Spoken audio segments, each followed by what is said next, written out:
Video upload பண்ண கொஞ்சம் delay ஆகிடுச்சு. நான் இன்றைக்கி அம்மம்மா வீட்டுக்கு தான் போயிருந்தோம். அவங்களுக்கே தெரியாது, ஒரு சின்ன லிட்டில் சர்ப்ரைஸ் கொடுக்கலான்னு சொல்லி போயிருந்தோம்.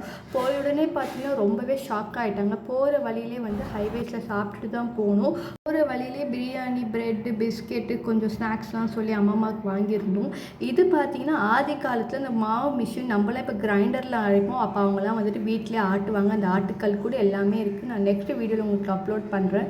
வெஜிடபிள்ஸில் இருக்கட்டும், காயில் இருக்கட்டும், எல்லாமே பத்திரமா சேஃப்டி பண்ணி வச்சுருக்காங்க. நம்மளாம் ஃப்ரிட்ஜில் ஸ்டோரேஜ் பண்ணுவோம், அவங்களாம் அழகாக பேஸ்கெட்டில் ஸ்டோரேஜ் பண்ணியிருக்காங்க. தோட்டத்தில் கொஞ்சம் பூசணிக்காய் பூ, அப்புறம் அவரைக்காலாம் இருந்தது. அதெல்லாம் வீட்டுக்கு எடுத்துகிட்டு போக சொல்லியிருந்தாங்க. அதெல்லாம் பறித்து வச்சு ரெடியாக இருந்தது.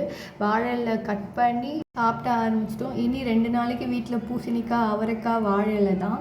அதே மாதிரி வாழை இலை கட் பண்ணி சாப்பிடவும் ஆரம்பிச்சிட்டோம். நெக்ஸ்ட் vlogல பார்க்குறேன். தேங்க்யூ.